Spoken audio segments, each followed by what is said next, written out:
Cleansing from defiling skin diseases.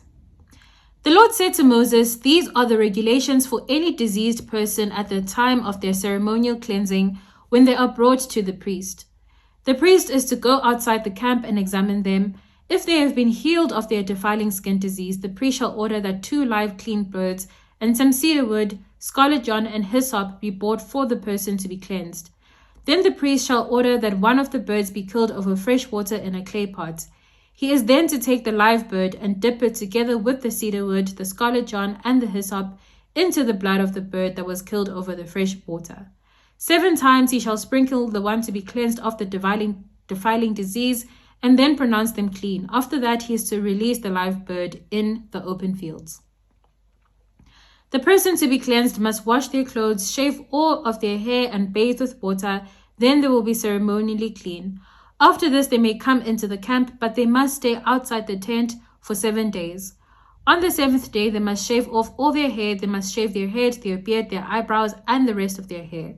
They must wash their clothes and bathe themselves with water, and they will be clean. On the 8th day, they must bring 2 male lambs and 1 ewe lamb a year old, each without defect, along with 3/10 of an ephah of the finest flour mixed with olive oil for a grain offering, and 1 log of oil. The priest who pronounces them clean shall present both the one to be cleansed and their offerings before the Lord at the entrance to the tent of meeting. Then the priest is to take 1 of the male lambs and offer it as a guilt offering, along with the log of oil. He shall wave them before the Lord as a wave offering. He is to slaughter the lamb in the sanctuary area where the sin offering and the burnt offering are slaughtered. Like the sin offering, the guilt offering belongs to the priest. It is most holy. The priest is to take some of the blood of the guilt offering and put it on the lobes of the right ear of the one to be cleansed, on the thumb of their right hand, and on the big toe of their right foot.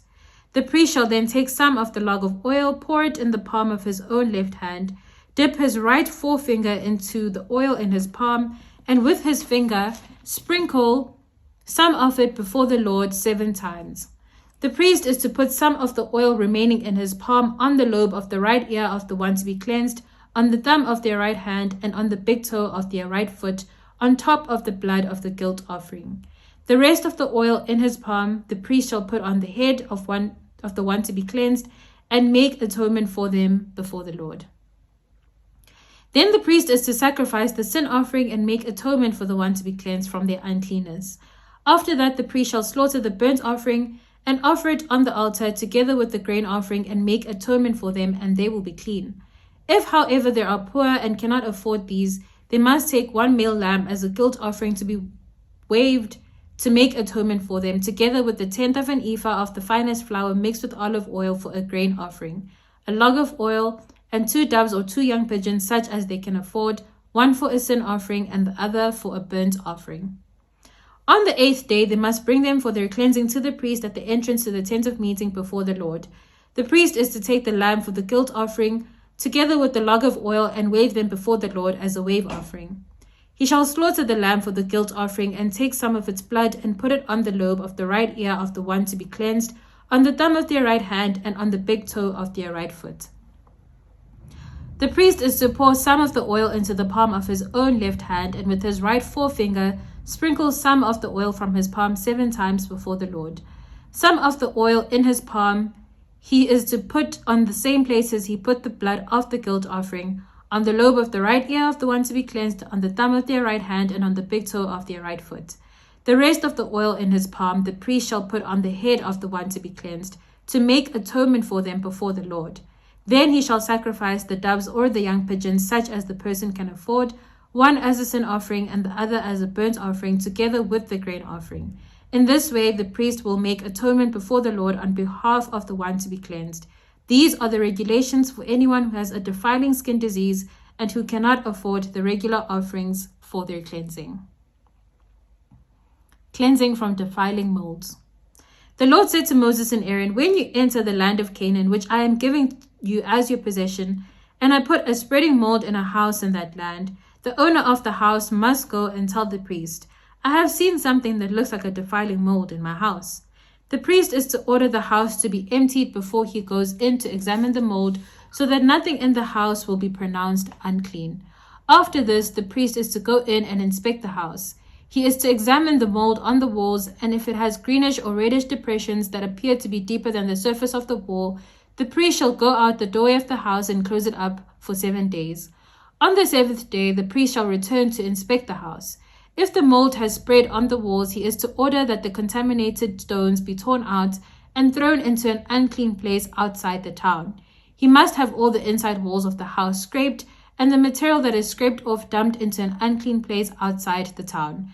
Then they are to take other stones to replace these and take new clay and plaster the house.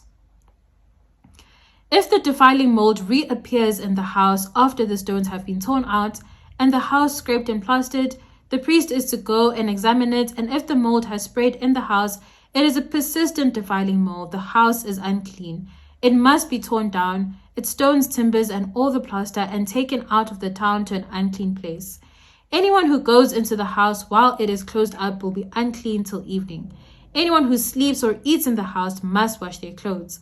But if the priest comes to examine it and the mold has not spread after the house has been plastered, he shall pronounce the house clean because the defiling mold is gone.